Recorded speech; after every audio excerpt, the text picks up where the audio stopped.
Mahendragarh RPS Mahendragarh live पर आप सभी का स्वागत है। आज का हमारा टॉपिक है मीड किसे कहते हैं। तो मीड के विषय में आपको बता दूं, मीड हिंदुस्तानी शास्त्रीय संगीत की एक निजी विशेषता है जो हिंदुस्तानी शास्त्रीय संगीत को अन्य संगीत से अलग करती है और श्रेष्ठ बनाती है। ये लाइन आप लिखेंगे, मीड हिंदुस्तानी शास्त्रीय संगीत की एक निजी विशेषता है जो हमें अन्य संगीत से अलग करती है और श्रेष्ठ बनाती है। इसमें 4 लाइनें हमें ऐड करनी है, इसमें हम ऐड कर सकते हैं। कण में, मीड में, खटका और मुर्की में क्या ऐड करना है आपको? यह है प्राचीन गमक। यह प्राचीन गमक का एक प्रकार, प्राचीन गमक का एक प्रकार है जिसे अब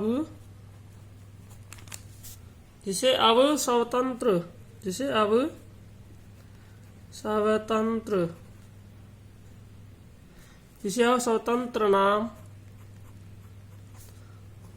दे दिया गया है। मीड जो है प्राचीन गमक का एक प्रकार जिसे स्वतंत्र नाम दे दिया गया है। यह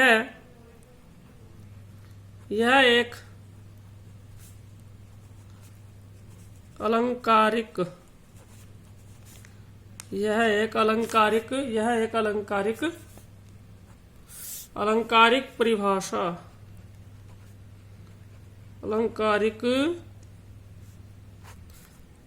परिभाषा है।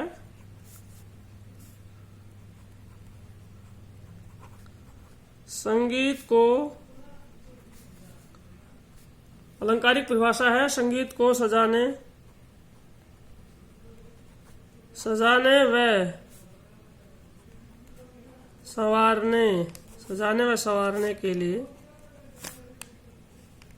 व संवारने के लिए एक अलंकारिक परिभाषा है। संगीत को सजाने व संवारने के लिए इसका प्रयोग किया जाता है। ये जो लाइनें इनको दोबारा पढ़ लीजिए एक बार अच्छे से। यह प्राचीन गमक का एक प्रकार है जिसे अब स्वतंत्र नाम दे दिया गया है। यह एक अलंकारिक परिभाषा है, संगीत को सजाने व संवारने के लिए इसका प्रयोग किया जाता है। यही लाइनें आप कण में, मीड में, खटका और मुर्की में भी ऐड कर सकते हैं। इससे आपकी जो डेफिनेशन है वो लेंथी होगी और स्ट्रॉन्ग होगी। आइए आप पढ़ते हैं मीड किसे कहते हैं, मीड की परिभाषा। मीड किसी भी स्वर से 3 या 4 स्वरों तक आगे या पीछे कोमलता के साथ ध्वनि को बिना तोड़े, यानी कि ध्वनि को बिना खंडित किए उच्चारण करने की क्रिया को या गाने बजाने की क्रिया को मीड कहते हैं।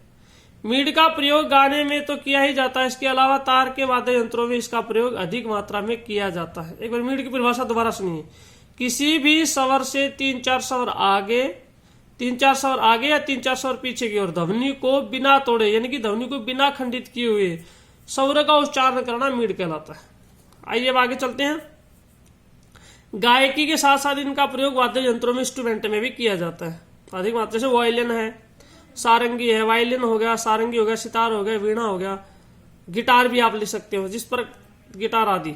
जिस स्वर से मीड शुरू करनी है उस स्वर से दूसरे स्वर की दूरी जितनी अधिक होगी उतना ही मीड का लगाना आसान होगा, और यह दूरी यदि कम होती है तो मीड का लगाना कठिन हो जाएगा और फिर मीड और कण में अंतर करना मुश्किल हो जाएगा। मीड को लिखते समय इस प्रकार लिखा जाता है। देखिए कल जब हमने कण की परिभाषा की थी तो उसमें भी यही बात आई थी, कण स्वर से मूल स्वर जितनी अधिक दूर होगा कण का लगाना मुश्किल हो जाएगा और फिर कण और मीड में अंतर करना भी मुश्किल हो जाएगा। यहाँ पे विपरीत है, यहाँ पे क्या है कि मीड स्वर से जो मीड का जो मूल स्वर से मीड स्वर जितना अधिक दूर होगा उतना मीड का लगाना आसान होगा, और मीड स्वर जितना नजदीक होगा यानी कि उसके नजदीक होगा, पास होगा, उतना ही मीड का लगाना कठिन हो जाएगा और कण और मीड में अंतर करना मुश्किल हो जाएगा।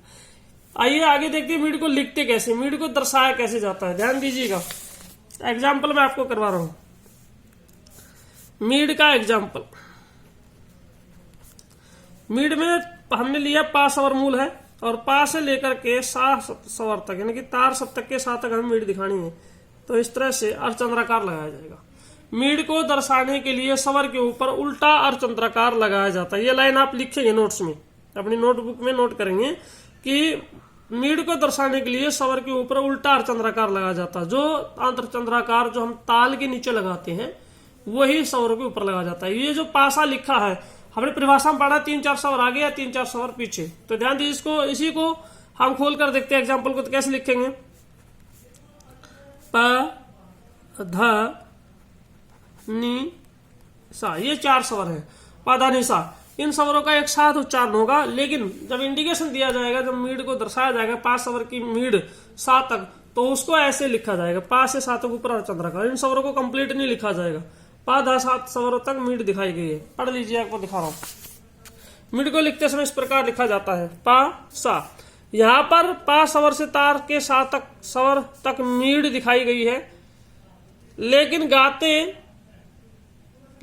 गाते समय इसे पाधा निशा इस तरह से शीघ्रता के साथ गाते हुए जाते हैं। पाधा निशा का उच्चारण होगा।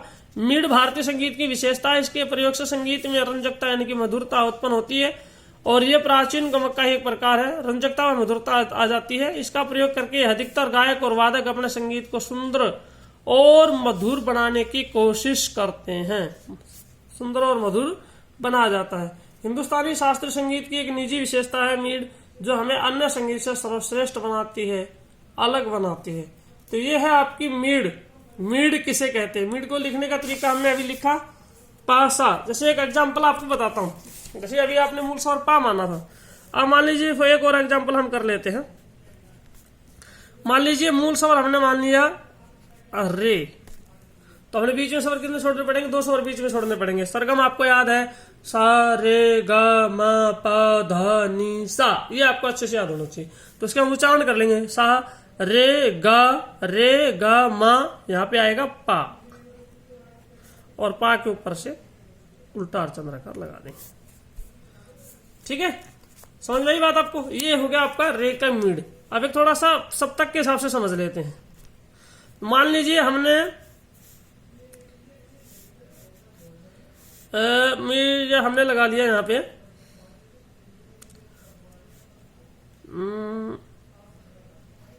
ये लीजिएगा मंद्र सप्तक का धा दे दिया। एग्जामिनर दे दे मंद्र सप्तक की धा की मीड दिखाइए, मंद्र सप्तक का धा। तो धा से अब हमने वही उच्चारण करना है। धा नी सा रे, 4 स्वर हो गए। ये रे को लिखेंगे और इसके ऊपर उल्टा अर्धचंद्राकार लगा देंगे, उल्टा अर्धचंद्राकार लगा देंगे। इस तरह से ध्यान रखेंगे। एक और एग्जांपल मैं आपको बता रहा हूं। जैसे ये हो चुका है, वैसे जैसे हमने पा को मध्य सप्तक के पा को लिया तो तार सप्तक के 7 तक गया। ठीक है, ये किसी प्रकार का कुछ नहीं है, ऐसी है। पा तक 7 तक गया, पा से लेके 7 तक गया। जैसे आप फॉर एग्जाम्पल हमने मान लीजिए एक और एग्जाम्पल आपको तार सप्तक का करवा रहा हूं, फिर आप समझ जाएंगे। मान लीजिए हमने मध्य सप्तक का धा लिया, मान लीजिए धा ले लिया, और एग्जामिनर कहे कि धा से 3-4 स्वर आगे या धा स्वर की अब मुर्की सॉरी मीड दिखाइए। तो मीड कैसे दिखाएंगे? ऊपर आगे चाहते हैं तो वही रे आएगा और इसके ऊपर अर्धचंद्राकार लगा देंगे, जैसे अभी हमने लगाया था। लेकिन ये मध्य सप्तक का धा है, रे के ऊपर बिंदु आएगी क्योंकि आगे तार सप्तक है, तो रे के ऊपर हमें बिंदु लगानी पड़ेगी। सप्तक का हमें ध्यान रखना है। सप्तक का आपको दोबारा नॉलेज दिला देता हूं। हमारे हिंदुस्तानी शास्त्रीय संगीत में 3 सप्तक है। नंबर 1 मंद्र सप्तक, नंबर 2 मध्य सप्तक, ये +1 में आप पढ़ चुके हैं, लेकिन दोबारा फिर मैं आपको याद दिला रहा हूं।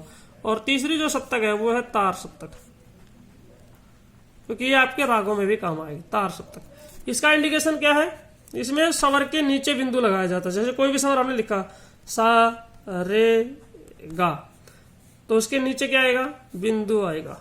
यहाँ पे सा रे गा, मध्य सप्तक का मतलब है मीडियम हो, तो इसमें किसी प्रकार का कोई चिन्ह प्रयोग, बिंदु प्रयोग नहीं किया जाता। साधारण रूप से मूल रूप से लिखा जाता है, इसमें कोई बिंदु का प्रयोग नहीं किया जाता। फिर आता है तार सप्तक। तार सप्तक का एग्जाम्पल है, तार सप्तक का मतलब है स्वर को ऊंचे ऊपर गाना, मध्य सप्तक से ऊंचा गाना, तो उसके ऊपर बिंदु आता है, तार सप्तक के ऊपर बिंदु आता है। मंद्र सप्तक स्वर के नीचे बिंदु, मध्य सप्तक हम साधारण बोलते हैं जिसमें किसी प्रकार का चिन्ह बोल प्रयोग नहीं किया जाता। तार सप्तक में तार सप्तक ऊंची आवाज में गाया जाना जिसके ऊपर बिंदु लगाया जाता है वो तार सप्तक होता है। तो इस तरह से आप सप्तक को भी ध्यान रखेंगे मीड में और अच्छे से करेंगे। ये थी आपकी मीड। धन्यवाद।